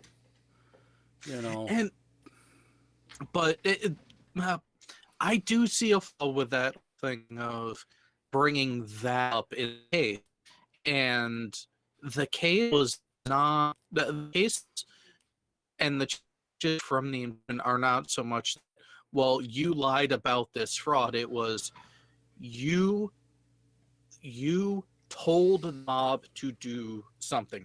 You had a call to action that these people understood and then followed up on. That is what the prosecution needs to prove, and that the defense has to go against.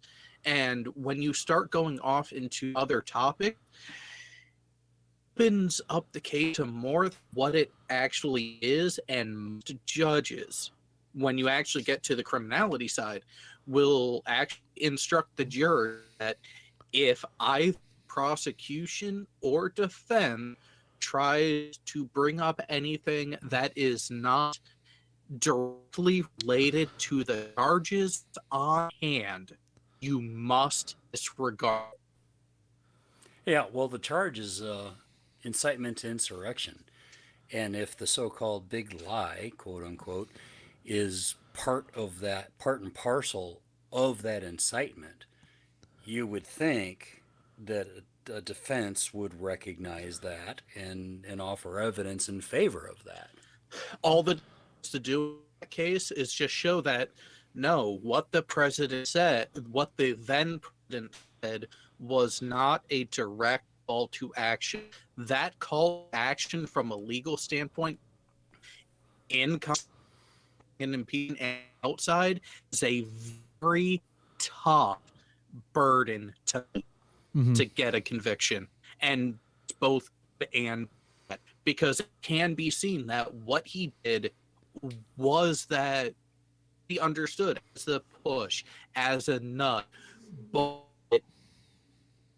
it's in a gray area where if you understand it, if you listen to it a time, but it wasn't a blatant I want you to go out and do, unless a clear declaration of that there that does also have ambiguity or a counter to elsewhere in speech, that's where Trump might have given him enough of an out with the beginning of the speech that they often quote. And that, I know, but that's why the impeachment managers are showing the timeline of a pattern of behavior.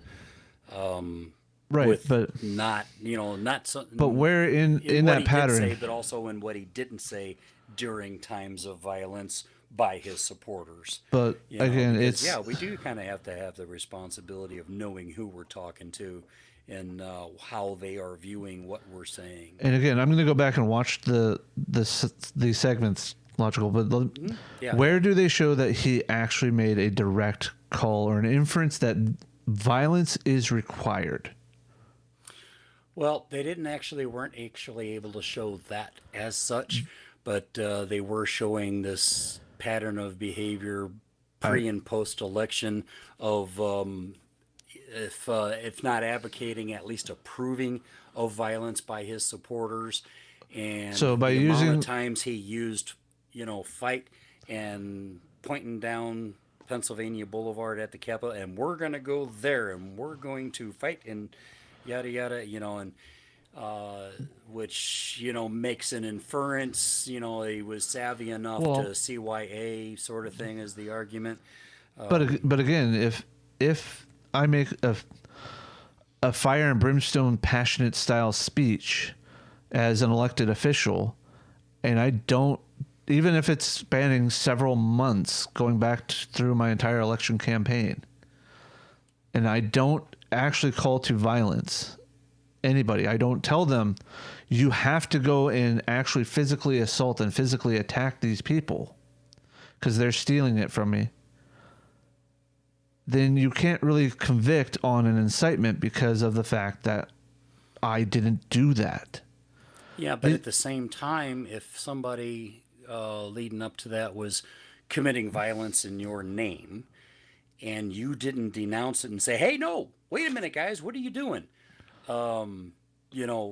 That is, though, giving your approval by default.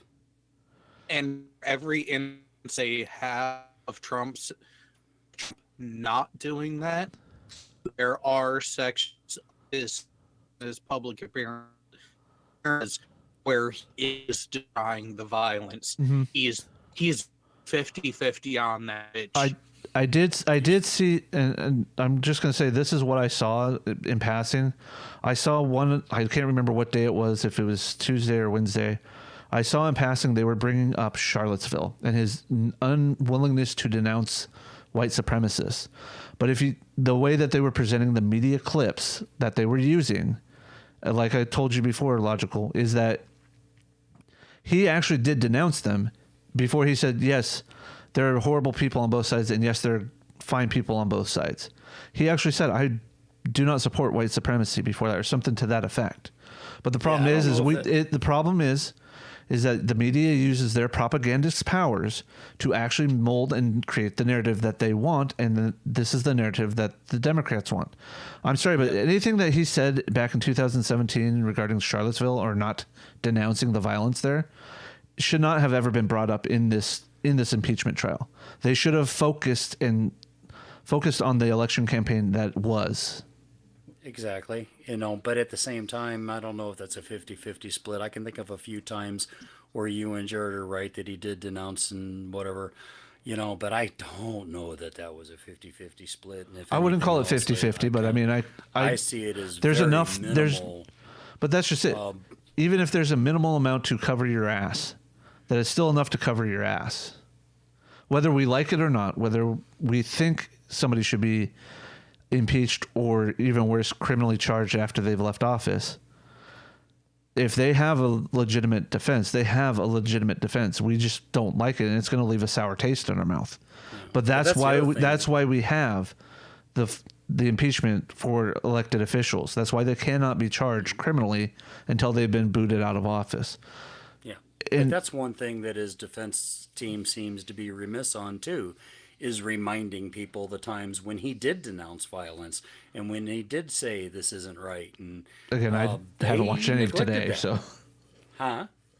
Again, I haven't watched any of today, so I don't know. If they did, then it was in the part that I didn't watch. That little 20%. I wouldn't be surprised if they actually went back and didn't cover anything that had to do with Charlottesville, because they're probably thinking along the same lines as me that should not be included because it's irrelevant. It's irrelevant to this, to this case.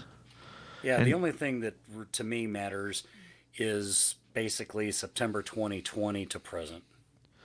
I would even argue back to basically the George Floyd, even though they weren't actively at that time competing against each other, Biden and Trump.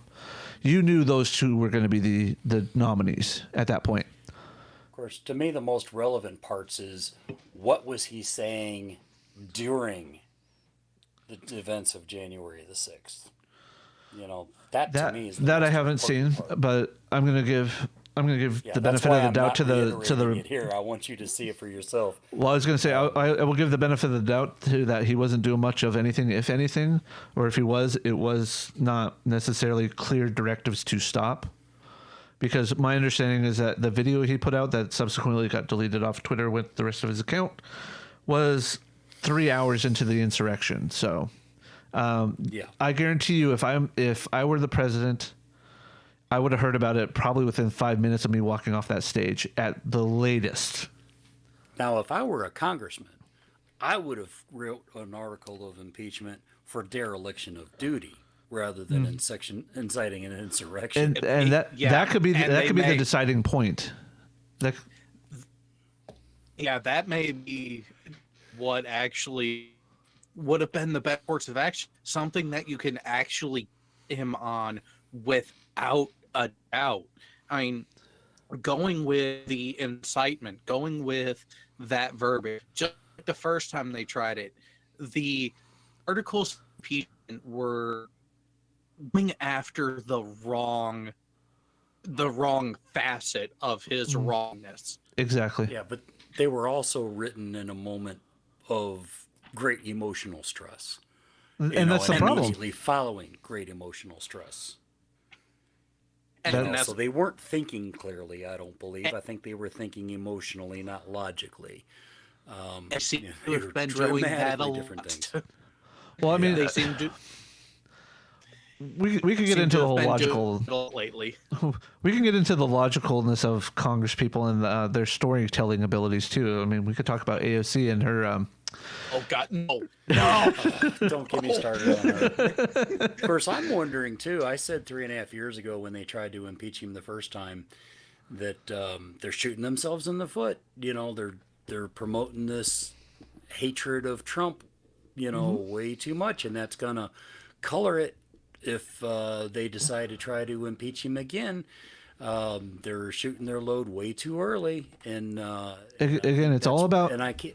If they hadn't done that, my question basically becomes: would this be a completely different trial if they hadn't Yeah. shown that level of definitely, get him out no matter what, definitely. no matter how dirty I gotta be, you know. If they hadn't tried to impeach him off of Russiagate, which the Mueller report did not support an impeachment at all of that, I think that they would have had a much easier time convincing people. I won't say much easier time of convincing somebody like me and Jared about this issue, the incitement issue, but I think they would have a lot more support publicly over this than they already do, and they already have a lot of support for this. So I'm not. Yeah, to me, the Mueller report, that showed some corruption within the Trump campaign, but they could never show a direct link directly to Don. Exactly, and the whole finding out after the fact that this was all done on FISA warrants that should not have actually been authorized, I find quite compelling to show that there is a bias. Now, I don't know that anybody in Congress knew that about the FISA warrants until after this revelation in the Michael Flynn case, but the point being, that colors your take on political people, especially when going back to judicial activism. Did Sullivan have the right to not approve the motion to withdraw or the motion to dismiss from the Department of Justice? Yes and no. But was he doing it completely because of political ideology? I would guarantee yes, regardless of what he says. It was driven by his hatred for Trump and his politics, his political leanings, which is why I'm glad he's not actually eligible. He's not up for a Supreme Court seat. And a huge part of me has to blame Congress for a lot of this because, as you said earlier in this stream, they have ceded a lot of their power to the executive branch. And I would really like to see them take that back and, basically put the president back into an executive position where he was truly meant to be. The whole point of the president was never to be as powerful or as name recognized as they are today. The point of the president is to listen to his military advisors as commander in chief and, worry about how to run the military and how to effectively run the government on the budget that Congress passed. It is now to the point where Congress can't even pass a budget, let alone balance the budget, because there's so much executive power out there because of all the various social programs that we have. They don't even write the budget anymore. It used to be they wrote the budget, send it to the president. He either accepts it or vetoes it, and says, really, I kind of need this for this reason. And then they go back and deliberate and say, yeah, I don't think so, or yes, I do think so. But now he's writing the budget and basically saying, give me what I want. Yep, and they hold their hearings for appropriations and shit like that. But at the same time, they're just rubber stamping whatever the president tells them, or at least what the cabinet tells them that the president wants. Yeah, man, that's a good discussion too. What powers have the House and the Senate ceded to the executive branch? Well, most recent was the war powers. On that, huh? The most recent is the war powers. Yeah, the president can technically declare war for at least 30 days, and then they have to get congressional approval. And most of the time, Congress isn't going to deny it because their name's not attached to it anymore. It's entirely the president's doing. Already done it. We're just like, oh, okay, well, we're already there. Might as well spend the money on it. And what's really funny is it came out after Nixon got us out of Vietnam.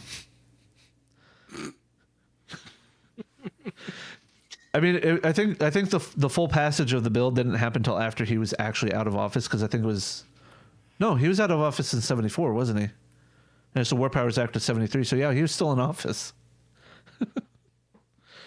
It's just amazing how these things work out, Yeah,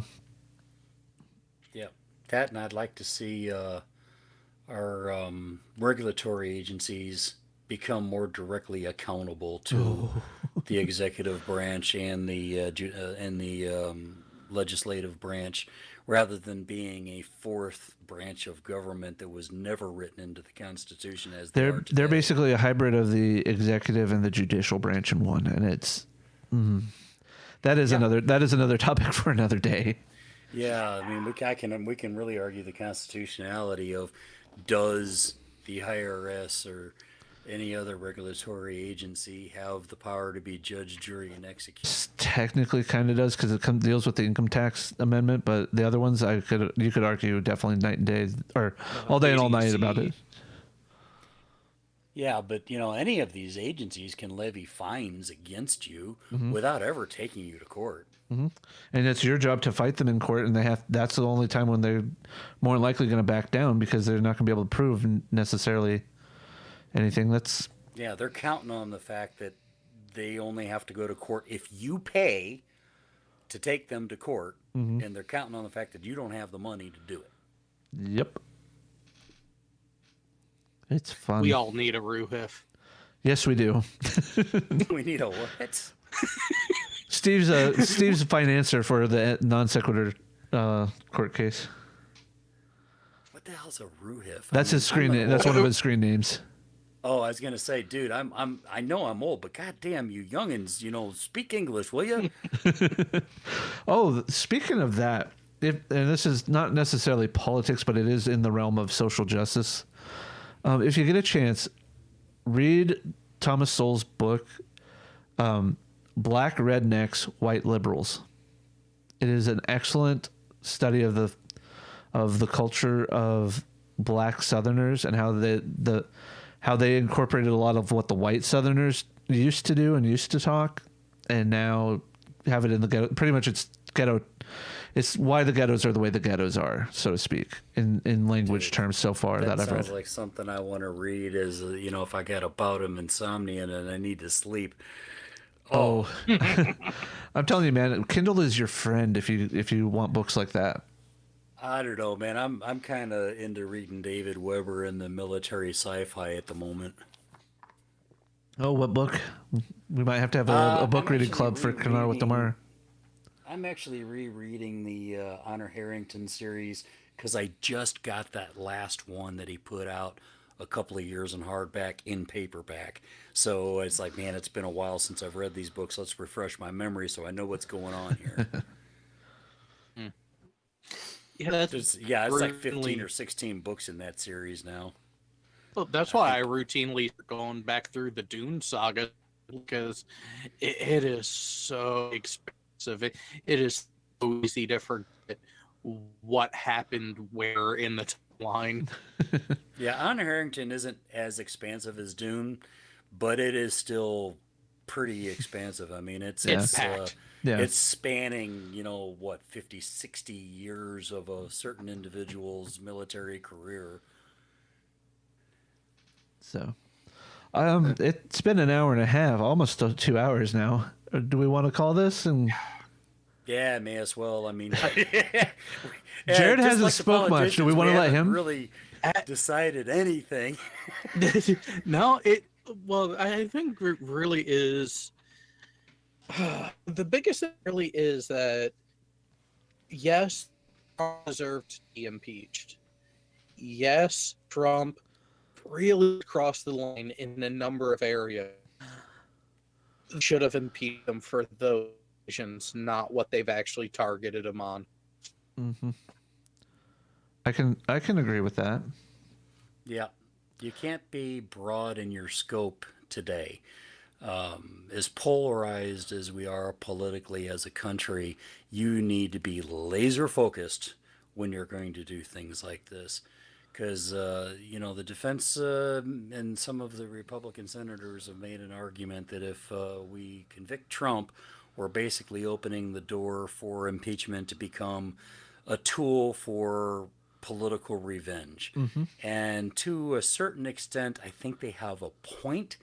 I may not agree with them in this particular instance because of who and what Trump is. Would you agree? Would you agree with that point based upon what has actually happened during his presidency in a whole? The Russiagate impeachment and this one makes it appear to be used as a political tool rather than an actual what it's meant for. Russiagate, I see it as a political revenge tool. Blowjob Gate, I see as a political revenge tool. Newt was Had just they- jealous. Let's just admit Had it. they impeached Nixon, I would have saw that as an appropriate use.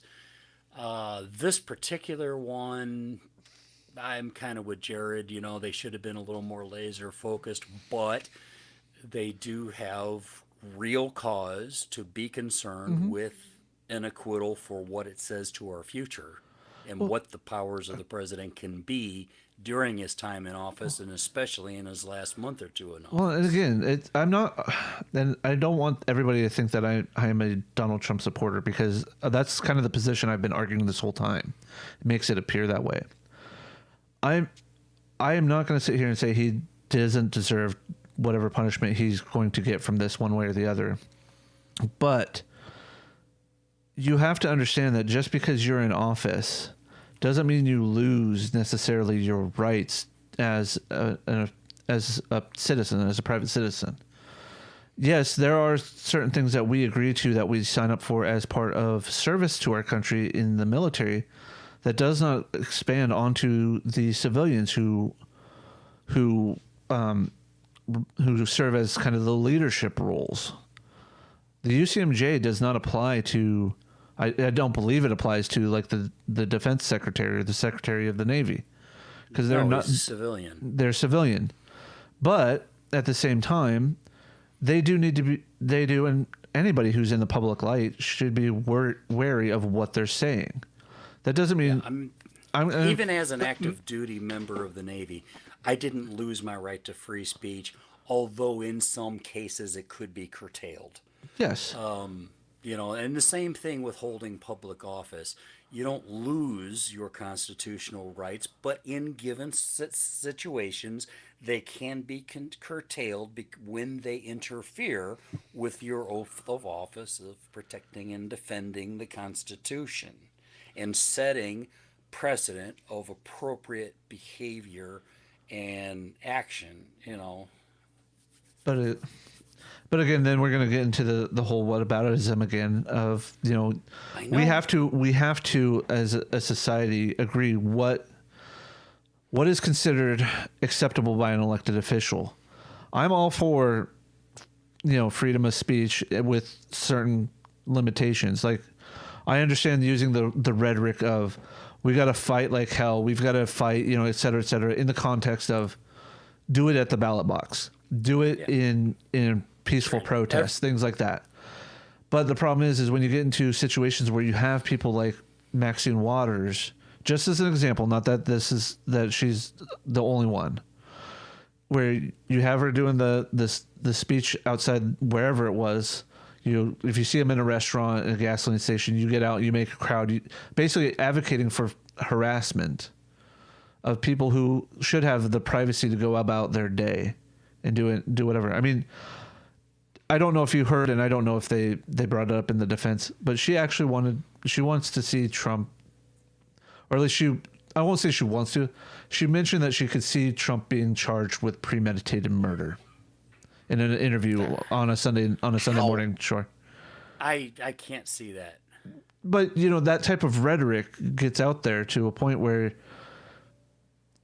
if I'm a Maxine Waters proponent, I might be like, yeah, he should be. And now it's like, how do we go about doing that when he's out of office? You know, does it need to be the people that were there that do it, or could it be any of the constituency of the United States to the president? And then, yeah, it's just one of those things. We need to as a society kind of reset and figure out what our social and moral values are, because we're at a point now where we're allowing tech companies to tell us what we can and cannot say on their private platform. I'm not going to get into that whole debate, but for the most part, we communicate there as a public square. So, you know, it's one of those things. It's like it's in a really dicey gray area. Exactly, and Yeah.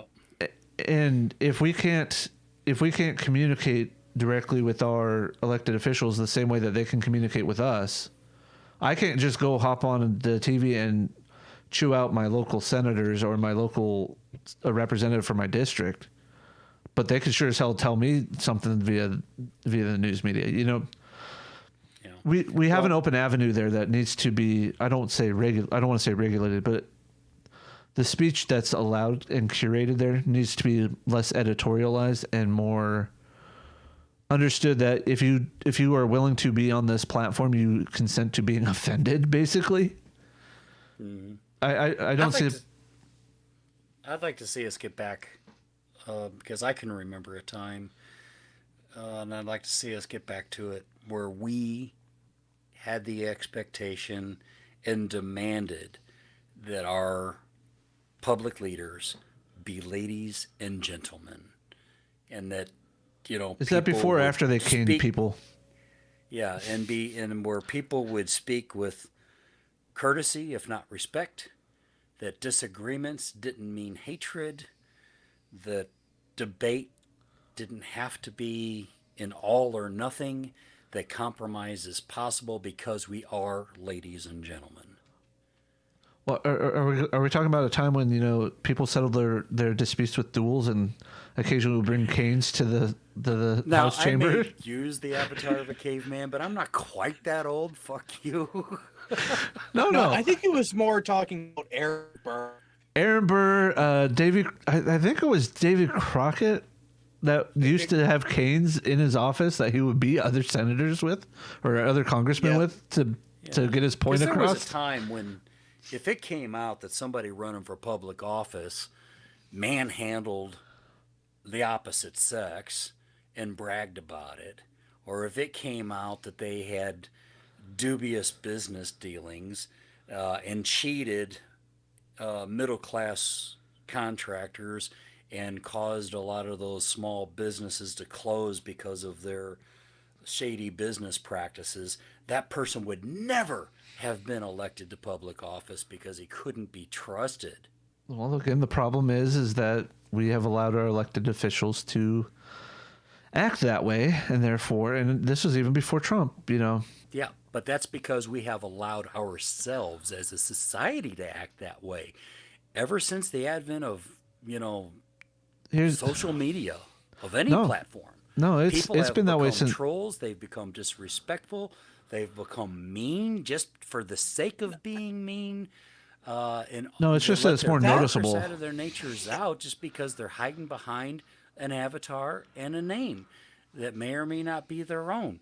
And we have normalized inappropriate behavior. So why now can we expect our public officials to be ladies and gentlemen when we can't behave? Because we've made elected officials their own class. Yeah, and let's remember, because of that technological shift, people don't have the fear of eating a fist if they pushed far anymore. Well, I mean, we have John Quincy Adams and Andrew Jackson for the current political mudraking we have. All because. Yeah, but if you look at the way those did it, if you look at the way it was handled then, there was an air to it that you can respect from the level of slinging. Hey, your wife was still technically married to another dude. You're a polygamist, and no, you know, it was basically the response. Yeah. How dare you impugn the honor of my wife? Oh shit! Actually, that was the case. Let's go rectify that. Yeah, we need to get back to a more civilized society. You know, as a whole, I can just. We can't expect public officials to behave better than what we behave. Jared, That's ridiculous because they are a product of our society every bit as much as we are. Hold on. Logical, you just reminded me of something. Hold on. You find now. Oh, not what I find. What I'm going to go look up.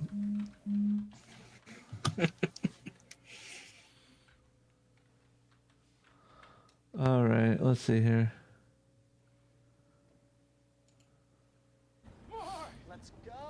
Oh, come on. Stupid ad won't let me skip. I feel like I'm in a Heinz ketchup commercial. Anticipation. You're probably too young to remember that stupid campaign. All right. I'm just going to show the video. I'm not going to play it, but anybody who's watched this will know. And I'm going to share. And you know what? I realized I didn't actually share it to them before, and I have to switch things around when I was trying to show the data. Oh, stupid things. Okay, okay, so I'm sharing to you guys. And now I need to go to OBS and switch over here. That's General Grievous, isn't it? Yep. Yep. I got a itty bitty little screen.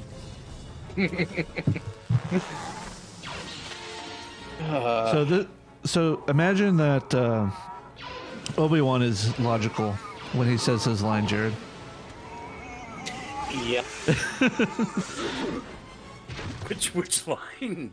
Well, so when he looks at the blaster, tosses it aside, it's like, so uncivilized. Hold on. Now that we're done with that part of the scene here, I'll play it for everybody to hear. So uncivilized. Yeah, that's right. Because in the first movie, he talked about the lightsaber being a weapon for a more civilized age. Yeah, it's just one of those. You said we need to be more civilized. I'm just like, oh, logical. All right, let's see. I thought I told it to unshare. There it goes. Well, yeah, well, you know what? I wish I could apologize for being passionate in my arguments. Oh, no need. Not letting Jared get too much of a word in edgewise, but I find it really hard to do that. You know, who am I to interrupt a good flow? Exactly. That's the thing. That's the whole point. Is we're here to have a conversation, and if it just happens to be a two-sided conversation for a while, well, you let it be a two-sided conversation for a while. Yeah, because honestly, if I hear one or both of you say something that doesn't quite ring right, oh yeah, I'm going to interrupt and make my voice heard. Oh, and I would expect no less. I mean, you know, if I end up talking out my ass and not realize it, I definitely want to be called up short on that because, you know, I got a bit of a reputation to uphold, you know, at least, you know, being mostly logical most of the time. Well, you are a caveman, though, so I mean, you know. Yeah, you know, but I got calluses on my knuckles, so it's okay if they drag the ground once in a while. But no, I agree with you. I would expect Jared to call you out, and I know Jared would expect one of us to call him out if he were doing the same thing, you know? So. But so far, neither one of you have spotted anything I completely would call dumb fuckery, so you're all good. Well, that's just because I haven't had a chance to review the evidence yet. I know. But that's okay. And you know what? I'm glad somebody played devil's advocate because I couldn't bring myself to do it. And everybody deserves a defense, regardless. That's written into our laws, and we are a country of laws. So regardless of what Mr. Trump has done, he deserves the best defense that he can get. Yep. And whether or not he's got that is a whole nother debate, in my opinion. Yep, I will. Like I said, I'm planning on making a video on this and just kind of going over it and making my opinions known on it. But I do look forward to checking back with you guys. As long as they agree with mine, then fine. Okay, Maxine. Sorry, I had to do that at least once. Oh yeah, no, that's quite all right. So I just want to. You know, that is a great thing because we are going to have the politically laced topic tomorrow early evening. That might spill over to the VTW. It's too. But it always surrounds a property that doesn't get as political. So this is going to be fun, especially because, oh boy, it's been the ever-evolving situation. And I think we might just have to start it with a bit of an education of what does cancel culture actually mean, people. Well, you know, like you pointed out earlier, you know, it might not mean what started this all might not have the same result that it was intended. So, but Yeah, Um, that's a topic. Hey, I got a Babes and a Beagle that are a little uptight about Yep. being exiled from this space of mine We'll- for we'll the get- last 2 hours, and I think they're gonna take a battering ram like a to stampeding a- orc or something through my doors if I don't get off this damn thing. yep. Well, thanks for coming on. And do you have any projects in the work that you're thinking of doing, or are you still going to keep it low key and just do this once in a while with us? Nah, I've kind of gotten bored with the online thing. I do this once in a while when I'm passionate about something, and I find it really hard to get passionate about flat Earth and anti-vaxxers. How many times can you make the same stupid argument over and over? And until they give me something new, I'm not going to get fired up about it. So I'm just going to do this once in a blue moon with you guys, or maybe occasionally pop into a VTW once in a blue moon just because, hey, hanging out with my brothers is a cool thing. Speaking of Blue Moon, I have some Blue Moon for tomorrow. Good. I've got Maker's Mark because I am the most interesting man in the world. Well, Jared, we've already heard about Kanar with Damar. Any other plans going on? Any moto vlogs coming forward anytime soon? Not for a couple months because hey, there's about 8 inches of snow on the ground, and sorry, I don't have the ADV bike yet, so no, I'm not riding the monster in the snow. Oh, come on. We Even only got my about mate- 6 inches here. Yeah, you're in an area that freaks out over a dusting. I know. So- I dread to ask the question, but how did you measure? You don't want to know.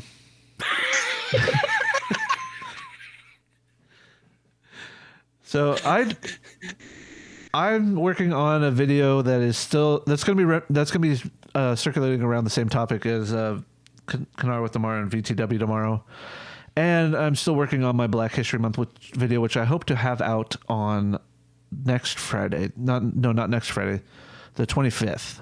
So 25th or 26th, whatever day that Friday happens to be.